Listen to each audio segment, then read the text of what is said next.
Welcome to my channel, jangan lupa untuk klik subscribe dan klik juga notifikasinya biar kamu tahu video terbaru. Di tempat hiburan malam, Max menantang Cecunguk yang menjebaknya. Ketika Max memasuki pintu yang salah, seharusnya ia masuk ke tempat hiburan. Namun ia justru masuk ke dalam klub rahasia yang menjebaknya. Max diharuskan menghabiskan banyak uang di sana. Hanya pengusaha kaya dan berduit yang bisa masuk dan keluar dengan selamat. Apa kau berniat hanya untuk memata-matai kami? Jangan harap keluar dengan selamat kecuali kau membeli apa yang kami jual. Hehehe, para preman itu tak tahu dengan siapa mereka berhadapan. Mafia kelas kambing. Saya akan membuang uang di sini. Apa yang kalian jual? Sebutkan harganya. Tanya Max sengit tak terima dianggap ingin melarikan diri karena tak memiliki uang banyak. Hah, yakin bisa beli dengan harga yang kami tawarkan? Kami menjual perempuan muda. Sanggup untuk membelinya. Ejek pemilik klub ilegal itu. Sebutkan harganya. Dan berikan gadis rendahan yang paling murah. Tapi akan kubayar 2 kali lebih mahal seharga gadis terbaik kalian. Uang bukan masalah untukku. Ego seorang lelaki tersentuh. Max sebagai bilioner tak akan kehabisan uang dalam 1 hari.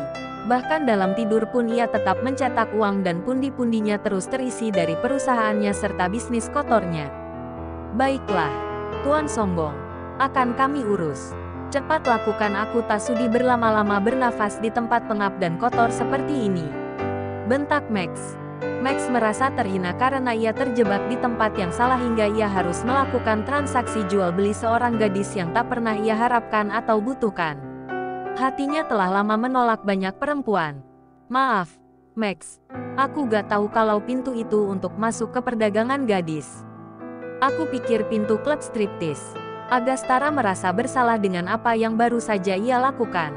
Maksud hati ingin bersenang-senang di klub striptis tapi malah berakhir di tempat ilegal di kota ini. Tempat yang paling tabu dimasuki untuk orang tak berduit. Sekali masuk ke sana pantang untuk tidak mengeluarkan uang. Dan hari ini Max terjebak di dalam sana dan harus membeli salah satu dari gadis yang ditawarkan. Ini sebagai sistem keamanan mereka para penjahat berkerah putih. Bos, ini kesempatan untuk kita membuang gadis liar yang dijual ayah tirinya pada kita. Orang tua aslinya tak jelas. Anak itu sedikit gila, kadang menangis kadang galak seperti kucing liar. David saja tergigit olehnya. Kita bisa jual 10 kali lipat harga primadona di sini. Kita bisa untung banyak dan tak memelihara gadis itu terlalu lama. Ya cepat berikan. Baik bos, laksanakan. Setelah menunggu 30 menit. Para bajingan itu datang menyeret seorang gadis lusuh berambut panjang, berbadan kurus dan kecil. Dilemparkannya gadis itu ke kaki Max. "Oh, sakit kau jelek." Umpat gadis itu kesakitan dan menendang tulang kering Cecunguk yang melemparnya. "Au, gadis ini ya." Plak, ia memukul begitu saja gadis itu tanpa kasihan. "Silakan bawa Tuan Max. Pembayaran sudah selesai." "Hei kau, berdiri. Kau sudah aku beli. Jangan bertingkah dan berani menyentuhku." "Mengerti," sahut Max kesal, tanpa melihat ada darah segar di sudut bibir gadis itu. "Mengerti, aku juga tak suka menyentuh orang jelek." "Bilang apa? Dan aku juga gak mau deket-deket orang sombong," gerutunya. "Ulang sekali lagi. Apa Tuan Budek, berani kau berkata sembarangan padaku? Apa perlu ku tambah luka di bibirmu?" ancam Max. "Luka ini bukan yang pertama." Gadis ini masih saja sengit tak takut dengan ancaman Max. "Jangan berlaku kurang ajar, aku gak segan-segan menghukummu dengan rotan lentur yang bisa melukai kulit tipismu. Ingat itu, kau aku beli karena terpaksa. Akan aku jadikan keset di rumahku. Lepaskan saja aku. Aku bukan keset.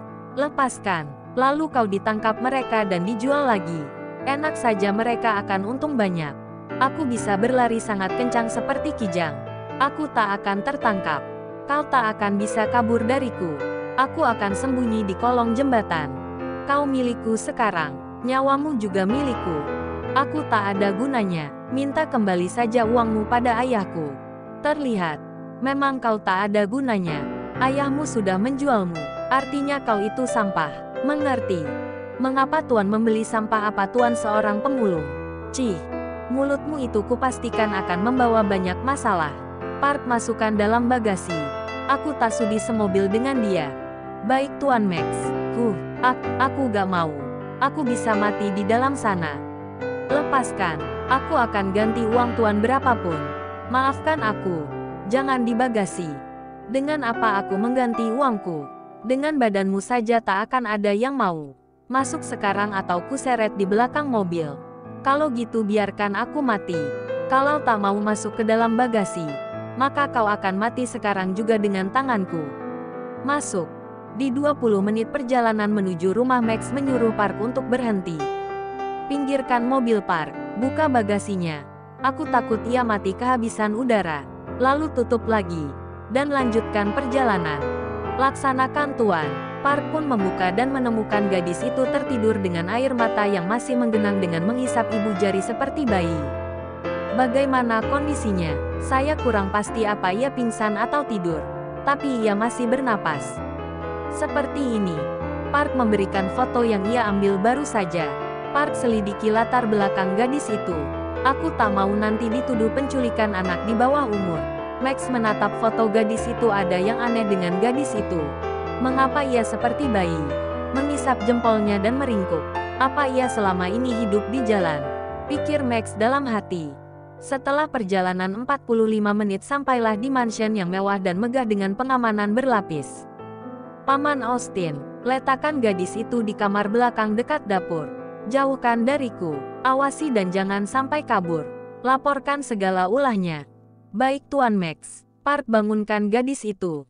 Sepertinya ia sulit dibangunkan, Tuan. Sudah saya guncang. Apa ia pingsan? Ini pasti akal-akalan dia saja. Sudah angkat dan baringkan di kamarnya. Jauhkan dari kediamanku ya. Jangan biarkan ia di dalam rumah utama. Apa pekerjaannya, Tuan Max? Tanya Paman Austin. Aku belum tahu guna dari gadis ini. Biarkan saja dulu sampai saya tahu guna gadis ini di sini. Siap, Tuan. Dalam benaknya Max berpikir soal gadis liar itu. Sesuatu membuatnya terusik. Apa aku terlalu kejam ya? Bagaimana kalau ia benar-benar pingsan dan kekurangan oksigen? Ah, kenapa aku memikirkan gadis lusuh itu yang bahkan namanya saja aku gak tahu? Matanya liar dan wajahnya konyol. Bicaranya seperti anak kecil. Pada saat makan malam Max teringat dengan gadis liar itu. Entah mengapa ia penasaran. Paman Austin, apa gadis liar itu sudah dikasih makan? Sudah, Tuan, sepertinya ia hanya mau makan mie saja. Sekarang sedang apa gadis itu? Sejak tadi ia bersembunyi dan ketiduran di dalam lemari. Menangis lirih, kadang meraung seperti sedang terguncang. Sepertinya ia jarang tidur di kasur dan sangat takut dengan orang asing. Rambutnya kusut. Badannya penuh bekas luka. Seperti anak jalanan pada umumnya. Panggilkan dokter dan periksa. Aku tak mau ia bawa penyakit atau mati di sini. Baik, Tuan. Menyusahkan saja. Apakah Tuhan sedang menghukumku? Maksudnya apa Tuhan mengirim gadis liar itu ke rumah ini? Aku tak mau lagi disusahkan dengan makhluk bernama wanita. Apa tak sebaiknya aku kirim ke panti asuhan? Atau rumah sakit jiwa? Max berpikir dalam benaknya. Gara-gara Agastara kini dia memiliki beban hidup yang tak menyenangkan. Awas kau, Agastara. Karenamu aku jadi terbebani seorang gadis yang tak tahu mau aku apakan.